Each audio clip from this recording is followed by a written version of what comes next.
Although I don't remember 90% of it, I have done a lot of traveling. Here's the story of my favorite travel memory, as best as I can remember. Imagine, if you will,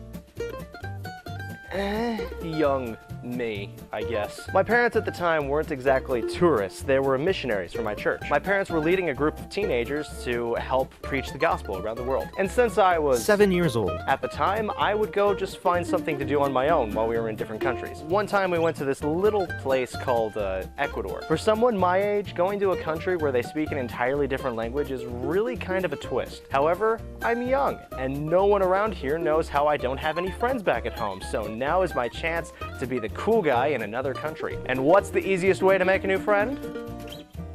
Through the funny bone. My father, for some reason, printed off these pages full of jokes called Deep Thoughts by Jack Handey. They're really odd jokes, but that's kind of what makes them funny. If trees could scream, would we be so cavalier about cutting them down? Well, maybe, if they screamed all the time and for no good reason. I can picture in my mind a world without war and a world without hate. And I can picture us attacking that world because they'd never see it coming. I hope if dogs ever take over the world, they don't elect a leader based on size, because I bet there are some chihuahuas with really good ideas. If you ever fall off the Sears Tower, you should go real limp, because people might think you're a mannequin and they'll try to catch you. Because hey, free mannequin. I bet if you're a cowboy and you're dragging someone behind your horse, it'd make you really mad if you look back and you see he's reading a magazine. I should have thought of that last one when I was being dragged by that truck. Like, see if those campers still laugh at my pain if I'm enjoying a Reader's Digest. 9 ways to lose weight in 2014. Score!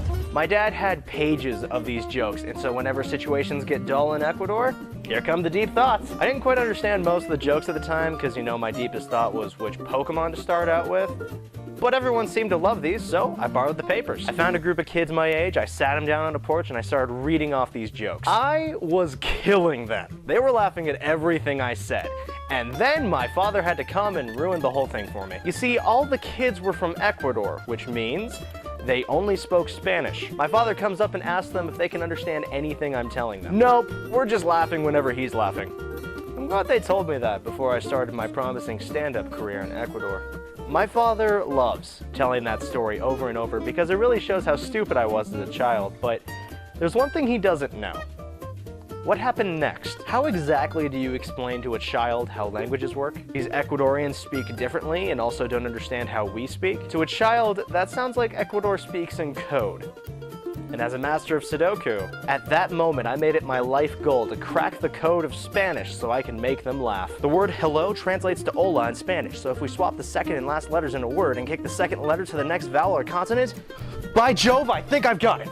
Tutanke fasho with China arion, hiva I tamai mismor agmisha u, faso ap diplo ipticamento, hiva I capostri faso nivixwi witakiwa ho, piviso tavatu, smesino simply leaky, yata with so favorita blue, osmathino mio fizundamental bizarri leaky, whichich misbi oik undeprexio, ifolo yabi at b, famali universan. Clickle to lini faso mis lavasa thani, clickle to lini faso mis lavasa vihol, often clicking to lini to subscribe, faso nixi vitigo as of late. Hiva I gaver willi arion.